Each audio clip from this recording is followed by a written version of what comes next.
and welcome to the 68th Annual Men's Lenten Breakfast.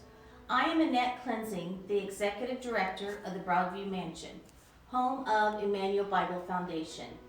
Even though our in-person 2021 Men's Lenten Breakfast has been altered due to COVID-19, as a gift to you, our loyal and true-hearted guest, we present Ken Franzese as our virtual keynote speaker today. First, we want to thank you, our dedicated and generous sponsors. You can find listed on our website. We can't express our appreciation enough for sponsoring this virtual Men's Lenten Breakfast. Secondly, we want to thank our board of directors for their continued dedication to the Immanuel Bible Foundation. Lastly, and most importantly, we want to thank each and every one of you for taking time to join us in our first virtual presentation today. Your attendance helps us to fulfill the true, authentic mission of the foundation that Mrs. Van Leer founded in 1944, 77 years ago. In the transition of the virtual Men's Lenten Breakfast, we hope you will consider making a donation to the Immanuel Bible Foundation. Your donation will help us to continue our mission of enriching our community through the arts, faith, and preservation of the historic Broadview Mansion estate. Please take a moment to locate the donate button on the website. And again, in advance, we thank you for your generosity and support. Any amount will be appreciated. The board of directors and I wish you a very blessed Lenten season. And now I am very excited for you to hear this year's Men's Lenten Breakfast keynote speaker, Ken Franzese. Ken grew up in the northwest suburbs of Chicago and currently resides there. Ken got into the industrial real estate after graduating from college. He co-founded Lee and Associates of Illinois in 2002 and also co-founded Lee Asset Management Services. Ken always loved aviation and has been a pilot for over 30 years. Ken has been married to his wife Julie for 30 years. They have two beautiful daughters, Natalie, who is 20, and Olivia, who is 17. When you leave today, I guarantee you will feel empowered and grateful to have heard Ken's amazing journey that occurred on May 6, 2018. In advance, thank you, Ken, for kindly sharing your story and testimony with us today. Please welcome Ken Franzese.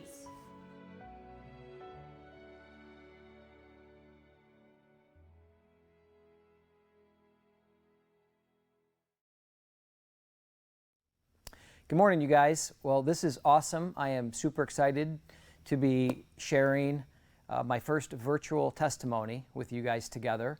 So thanks for joining us. I want to extend a sincere thanks to Annette for the warm introduction and also to Immanuel Bible Foundation for giving me this time with you guys this morning. I'm also super excited about participating in the celebration of Lent, which really defines the essence of our Christian faith. You know, during Lent, you think about it, we get to reflect upon Jesus' life, the fact that he was on a rescue mission, came here to assume our sin and died for us on the cross. I mean, that is beyond comprehension. I think what's super cool is that we also get to celebrate his resurrection, the fact that he stood in for us and stepped up and now stands as a guardian of our salvation. And I think it's that guardianship as well as his grace that truly defined my life and the testimony that I'll share with you guys today. I come from a family of 13 kids, 8 boys and 5 girls. I'm number 12 of 13, youngest of the boys. My 7 older brothers, I think, gravitated towards anything with an engine and or was dangerous. I quickly caught on. And I think our unwritten motto was go fast and take chances. As you might expect, I found myself running out of talent on multiple occasions and wiped out, whether it was on dirt bikes or ATVs. But in all seriousness, there were several events that were very, very close calls. 2 on a motorcycle and once when I flipped a dune buggy into a lake. And as it rolled inverted, no one else was around, and it quickly sank to the bottom of the lake with me strapped inside. When I look back at those, you know, I would always just think, wow, I'm pretty lucky, right? And move on, never give any thought to perhaps God's divine providence, and just moved on. That was the easiest thing. During this time, my mom had developed this incredible faith that she worked so hard to share with me and the rest of the kids. Some of you guys who may be closer to my age would have remembered that old show, the TV show 8 is Enough. Well, I was always a big proponent of making a TV show that 13 is way too many. And I think my mom leaned on her faith a lot to get her through all the grief that us kids threw at her. And I had a fantastic relationship with my mom. And I remember one time I was talking with her about these incidents, and when I should have died, and I was bragging. I'm sure I was bragging about how good I was or how lucky I was. And I remember my mom stopped me dead in my tracks, and she said, Kenny, I love you, but she said, you're not that good. And she said, and that was not luck. She said, God has a calling on your life. He'll have something for you to do someday. Well, for me, I realize now that to have been engaged spiritually would have required two things. One, for me to be bold about my faith, and two, to not care about what other people might have thought about me or my image. And I will tell you, I wasn't ready for that. And it sounded like work, and I quickly brushed it aside, and I lived life my way, looking for happiness and, achieving the next thing, or, a lot of different avenues to just go have fun, basically, but not giving the time or recognition that was truly due to God for what he had done for me. God, knowing how I'd been living my life, it's amazing how he prepares us for things, right? How he shows grace and kind of gets your head in the game. And he certainly did that for me. He did it in the form of a book.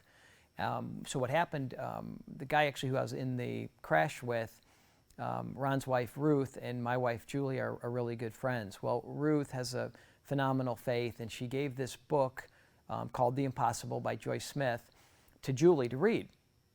And so when we go to bed at night, we'll read for 15 minutes, half hour, whatever. So, I read all kinds of books, and Julie had this book, The Impossible, right? So she's reading it, and I look over and I see her, and she is just crying. I mean, just tears rolling down her face. And I'm like, honey, what in the world are you reading? And she's like, Kenny, you have to read this book. It's incredible, and it is a testament to the power of prayer. And this little boy was saved truly through the power of prayer.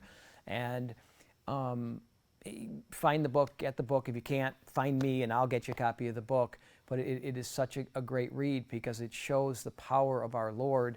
And that book totally, made it through about 75% of that book before we left on that fateful flight. And I will tell you, that book absolutely reinvigorated my faith. And so that was a primer, if you will. That was a gift that God said, knowing what he was going to put me through, to kind of say, hey, I'm going to get him ready for it. So it was just a real gift, and I would definitely recommend you read the book. So, well, fast forward to the spring of 2018. A buddy of mine had purchased this TBM Avenger, this torpedo bomber that was used extensively in World War II. So he said, I knew that he had bought it, and he said, you want to help me fly it back to Chicago? Well, that was obviously chance of a lifetime, and I was super excited. So I said, yep, I'm all in. Well, we met about 2 months before that fateful day, and we met over at Ron's house, and we planned the entire route out. So we knew exactly where we were going to go, where we'd make our stops and whatnot. And then he said, hey, Kenny, you have to buy this flight suit. And I said, all right. And I go, why? And he goes, well, we'll put patches on it, and it'll be period correct for the aircraft and whatnot. And I said, oh, I get it. So we got to look cool. And he kind of smiled and said, whatever, but we can't get out, of the plane in street clothes. So I said, all right, no problem. So I bought the flight suit, and I remember I think the dry cleaner thought we were having an early Halloween party, because when my wife picked it up, he looked a little strange at her. But at any rate, we got the flight suit, and then Ron, about 2 weeks before the flight, he called me and he said, hey, I bought these World War II parachutes. And I said, really, Ron? I'm like, you bought these old ratty parachutes just so we can kind of complete the cool look? And he said, no, they're brand new parachutes. They just look vintage, and really the only reason why we need them is because they act as the seat cushion in this particular aircraft. So he texted me a link to a YouTube video on how to operate the parachute, because I had never used one before in my life. And so, we were set to go. So fast forward to May 6th, and we take off out of Torrance, California. and we flew our first leg into Arizona. We stopped, we refueled, and we were about an hour into the second leg when we suffered catastrophic engine failure. And as Murphy's Law would have it, we were over an incredibly remote wilderness that extends from Arizona into New Mexico, about a 3.3 million acre wilderness. And when we blew the motor, as you'd expect, we lost thrust, and then we had to start a descent down because we ran out of airspeed. When something like this happens, you get an incredible adrenaline rush, and your brain hands you life at about 3 seconds or 5 seconds at a crack. And I was trying to figure out if Ron was going to be able to get the engine back online. As I was looking into his cockpit, all of a sudden all the instruments just disappeared, and I'm like, what is going on? Well, it was a wall of smoke that literally poured into the cockpit. And when that happened, Ron and I both had to open up our canopies so that the smoke would evac. And the pilot in you kicks in. I immediately was looking for a place to land. There was nothing left. There was nothing right. It was impossible to make a turnaround. We would lose too much altitude. And I knew instantaneously we had to jump. And so Ron and I tried hard to communicate, but it was so loud. And then Ron literally gave me a simple wave, which confirmed that he was not able to get the engine back online. So I quickly scrambled out onto the right wing, and I spun around to position for a jump. Well, in this particular aircraft, it has a gigantic tail section, and I was worried about if I just stepped off that I would get hit by this tail section. And so I paused for a minute, and I said a prayer, and I asked God to show up and help get us both off of that aircraft and safely onto the ground. And that was the first of 6 incredibly specific prayer requests, every single one of which were answered. And so after I said that prayer, I looked and I saw there's a handle built into the side of that fuselage that you use to get on the wing. And I just immediately had a plan. I knew what to do. So I grabbed that handle, I sat down, and I kind of scooched to the trailing edge of the wing and swung my legs over. And after some theatrics, I ended up sliding off of the wing, cleared the tail. It whizzed over my head by just a few feet. And as soon as I was able to stabilize, I pulled the ripcord, and right as my chute opened, I turned and glanced back, and I saw that Ron had just made it out. His parachute had just popped open, and you could see the Avenger ghost riding away from us. I mean, it was truly a sight picture that you'd never forget.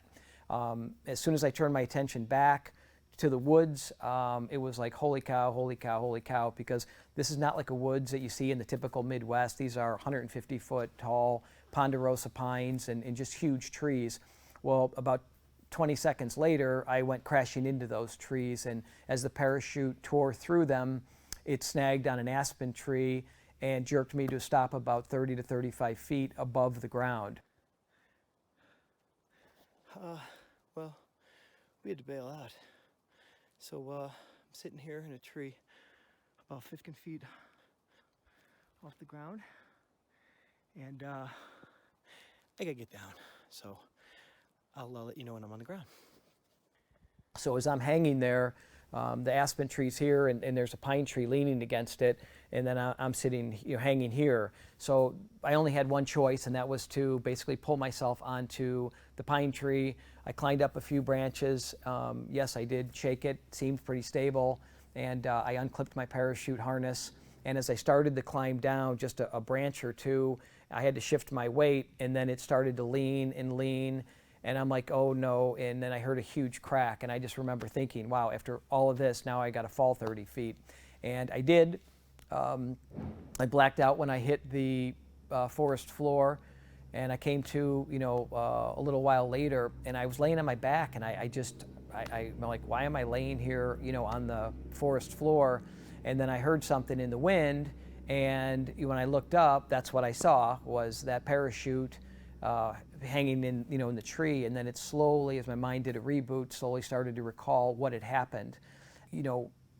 At the time didn't realize that I was injured, but I had shattered the entire left side of my face. I shattered my left orbital. I broke the bone inside the eye socket, broke another bone in my face. What was truly incredible is that I had no pain from that. The orbital nerve that feeds that was not severed, but it was impacted enough that God gave me a complete break from the pain, the excruciating pain that I would have endured had he not. As I got my act together, as I got up, it was unbelievable. It was literally my moment of truth, and I thought about those close calls that I had when I was a kid.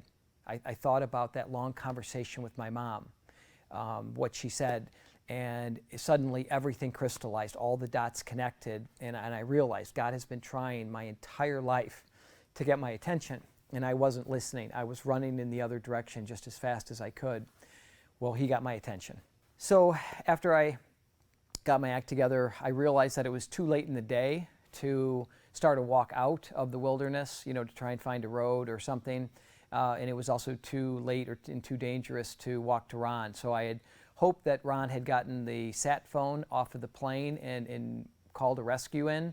And so I made the decision to stay by that parachute, hoping that a rescue crew could see it from the air. And so I started to walk in concentric circles around the parachute, and my specific goal was to find a place to hide. That wilderness is full of all kinds of fun things like coyotes and wolves, mountain lions, and that would be very, very bad encounter. So in all seriousness, I was very, very scared and concerned for my safety, and so I prayed very hard for a place to hide. That was the prayer request. And what I would ask you is, next time you're in the deep forest, look for a place to hide. I mean, there really aren't any places to hide. And so as I walked, I probably walked for a good 2 hours, maybe 2.5 hours, and literally out of nowhere, right in front of me, are these two gigantic rocks. Not just a rock and a rock, but two rocks leaning against each other.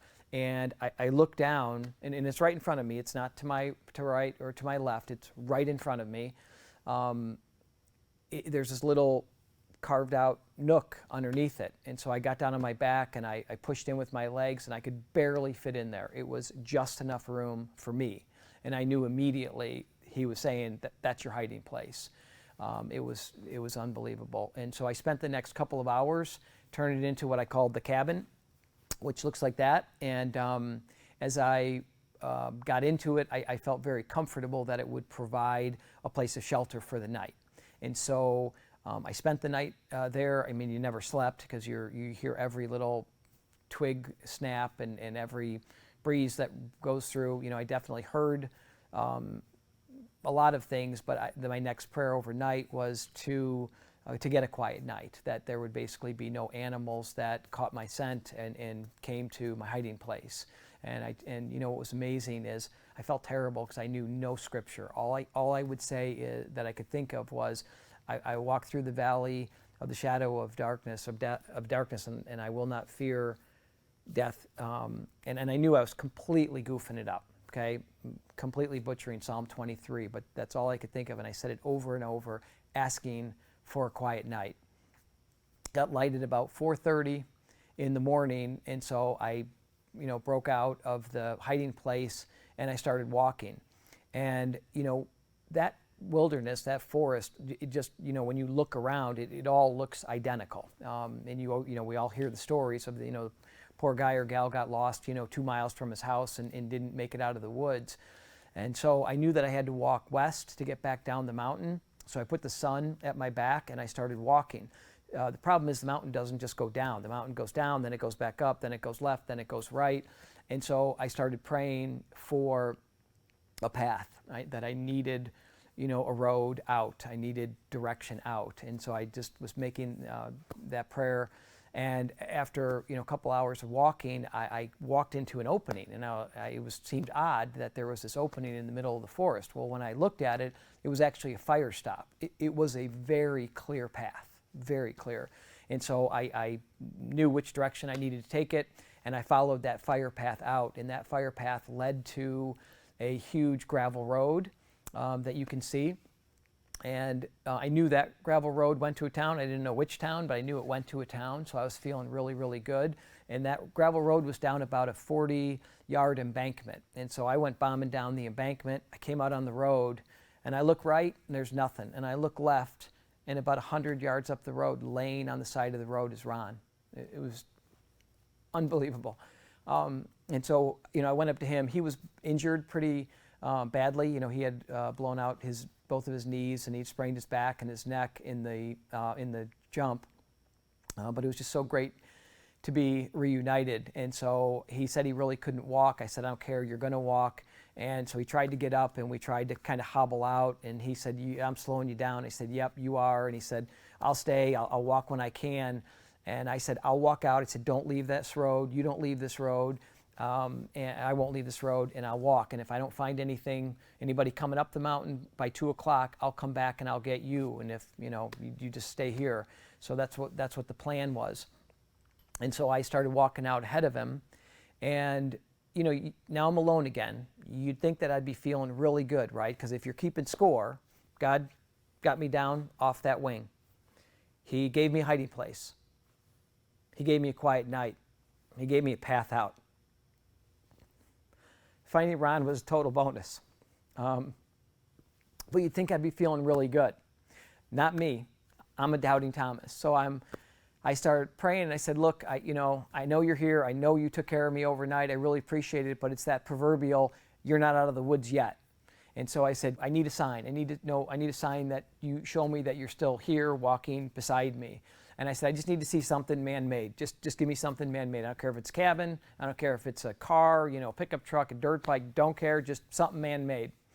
Not 20 minutes later, I come around a corner, and there's an 18-wheeler, a logging truck, backed into the woods, staring me right in the face. I mean, I was blown away. I mean, it sent shivers through me. It was like how deliberately he answered that. Like, really? You're still wondering, Kenny. You're still not there. And so it made me feel really good. I was going to borrow the truck, but there were no keys. So, but I felt really comfortable because I figured there had to be a logging camp nearby, that there'd be a logging truck. And I also knew that we could use it for shelter that night if we had to get there, if we weren't rescued. And so I kept walking, and my last prayer was for a quick rescue, that we wouldn't have to spend another night in the woods. And I was walking for another while, and I heard it once, and then I heard it twice. I'm like, no way, no way, no way. And around the corner comes this white pickup truck lumbering up the mountain.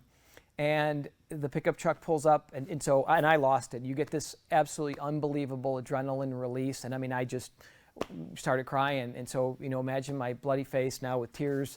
And the guy rolls his window down, and he looks at me, and he yelled at me. He's like, hey, you're not allowed to be here. And I started laughing, and I told him the story. And both the guys, their eyes bugged out of their head. This was a fire management crew. I learned that we had landed on an Apache Indian reservation, and it was off limits to everybody. But the guy said, he goes, I just can't believe it. He's like, he goes, you're the first guy to ever walk out. And I said, what do you mean? And he goes, well, I've been working here almost 50 years. And he goes, there's been a lot of plane crashes on these mountains. And he goes, everybody dies. And he goes, you're the first guy who ever walked out. And I said, well, my buddy's up the mountain. And at the same time, both the guys go, oh, we're really, really sorry. And I go, no, he's alive. We got to go get him. And again, they just could not believe it. There were so many times throughout the ordeal that something happened, and I just got the chills. I mean, not like the normal chills, like it went through your whole body. I mean, that God's presence was palpable. One of the examples of that is when we were on that ride. Ron was about 4 or 5 miles behind me up the mountain, and as we were going up, I said to the guys, I said, oh, hey, I saw your truck. And they go, what truck? I said, that logging truck. I go, do you have a camp nearby? And they said, no, we're a fire management crew. They go, that's a government truck.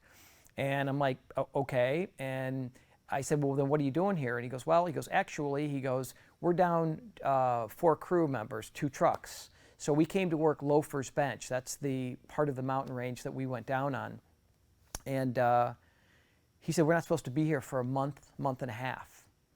But they were there that day. And I said, well, how far are we from town? And he looked at the other guy, he goes, how far? And he said, we're about 42 miles from White River. So, we probably wouldn't have gotten out that day. And you think about it, they shouldn't have been there for a month and a half. But God put them on that mountain that day. It's truly amazing. The other thing is when we got back to Ron, the guy had called in the rest of his crew, so about 6 pickup trucks came, rushing up about 15 minutes later after we got to Ron. And one of the older Indians literally just jumped out of his truck and ran up to us. And he's like, "What did you see? What did you see?" And I go, "What do you mean?" And he goes, "Well, you know what I mean. How many animals did you see?" And I kind of smiled inside, and I was like, because I remembered praying for a quiet night. And I said, I didn't see any. And he looked me right in the eye, and he goes, "Well, I'm not going to call you a liar," but he goes, "They saw you." You know, it's truly amazing that the protection that we had in that time in that wilderness. You know, I will tell you, it's exceptionally humbling when everyone you meet, from that fire management crew to the ambulances, to the first responders at the hospital, to all the doctors, to the surgeons, and just everybody that we saw, clearly tell you, you should have died. You know, and my experience has really revealed to me that we have a living God. What I went through, it wasn't luck, it wasn't my skill, it wasn't a series of coincidences, and it wasn't a miracle. It was many miracles that got us out of that wilderness and back to our families. Finally got married, I dropped to my knees. All I could think about was my wife, Julie, and our two beautiful daughters, and how badly I wanted to get back to them. You know, we put so much into other things in our lives that seem to be so important, that's, you know, rob us of our time, that rob us of our focus. And it's like the simple things that we have before us every day in our family, it's just so easy to take those things for granted. You know, I also realized that those miracles that I just talked about, God doesn't do those miracles to build me up. This is not about me. It's to give God the glory. You know, I'll read Psalm 50:15 to you, and it says, "And call upon me in your day of trouble, and I will rescue you. You shall glorify me." I mean, that is what it's about, and that's my message to you guys. So, you know, many people hear this crazy airplane story, and they run up to me, and they want to hear that crazy airplane story. And I just smile, you know, or laugh, and I say, "Sure, you bet. I'll be glad to share this crazy airplane story," because as you guys now know, it's not a crazy airplane story. It is my testament to the power of prayer and how we have a living God who will absolutely show up and render aid when we need it. All we have to do is ask for it. It's there and available for every single one of us. You know, it's not anything that was special to me or and to Ron. It's there for every one of us. And so it's just a great thing to have and to know. There's one last thing I want to share with you guys before I wrap up. You know, a friend of mine had given me this really neat picture of Jesus standing outside of the doorway. And the story behind it is, when the artist completed that picture, somebody came up to him and said, "Oh, you goofed. There's no handle on that door." And the artist replied, "No, I didn't goof. There is no handle on that door. That door can only be opened from the inside, which is where we are." And I will tell you that God stands as that guardian that I talked about earlier outside of our proverbial door. And he just waits very patiently, and he applies a lot of grace. He did in my life. And he waits for us to open that door from the inside. So if I can leave you with just one thing from all of this, open the door.